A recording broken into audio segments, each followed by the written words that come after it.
राजारामपुरी शाहूपुरी परिसरात रहदारी अनियमनासाठी वाहतूक पोलिसांची कारवाई, 30 वाहनांवर दंडात्मक कारवाई। कोल्हापूर शहरातील राजारामपुरी व शाहूपुरी परिसरात वाहतुकीस अडथळा ठरणाऱ्या अस्ताव्यस्त पार्किंग व रस्त्यावर अडथळा निर्माण करणाऱ्या हॉकर्स विरोधात शहर वाहतूक नियंत्रण शाखेनं विशेष मोहीम राबवली आहे। या कारवाईत एकूण 30 दुचाकी व 4 चाकी वाहनांवर दंडात्मक कारवाई करण्यात आली। कोयास्को चौक, टाकळा सिग्नल चौक, जनता बाजार चौक, बागल चौक, बीटी कॉलेज चौक, शाहूपुरी दुसरी गल्ली, केडीसीसी बँक व शहाजी लॉ कॉलेज परिसरात मोठ्या प्रमाणात अस्ताव्यस्त पार्किंग व रस्त्यावर अडथळे निर्माण होत असल्याच्या तक्रारी प्राप्त झाल्या होत्या। त्यानुसार वरिष्ठ अधिकारी यांच्या सूचनेनुसार आज सकाळी 10 ते 2 या वेळेत ही कारवाई करण्यात आली आहे।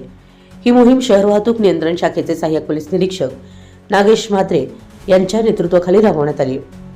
या कारवाईत पोलीस अंमलदार पटेल, वरुटे, देसाई, मोरे, खाडे तसेच क्रेन वाहनाच्या सहाय्याने अस्ताव्यस्त पार्किंग केलेली वाहनं हटवण्यात आली।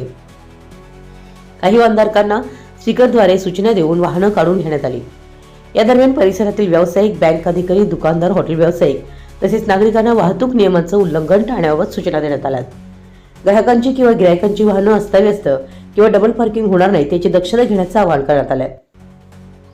शहर वाहतूक नियंत्रण शाखेचे पोलीस निरीक्षक नंदकुमार मोरे यांच्या निरीक्षणाखाली ही संपूर्ण कारवाई पार पडली। वाहतूक शाखेनं स्पष्ट केलंय की अशी मोहीम पुढील काळातही संपूर्ण शहरात व्यापक स्वरूपात राबवली जाणार असून वाहनधारकांनी मोटर वाहन कायद्याच्या नियमांचं पालन करून कायदेशीर कारवाई टाळावी। आपल्या परिसरातील महत्त्वाच्या बातम्या पाहण्यासाठी आमच्या नवसंकेत न्यूज चॅनलला YouTube वर सबस्क्राइब करा आणि बेल आयकॉन प्रेस करा।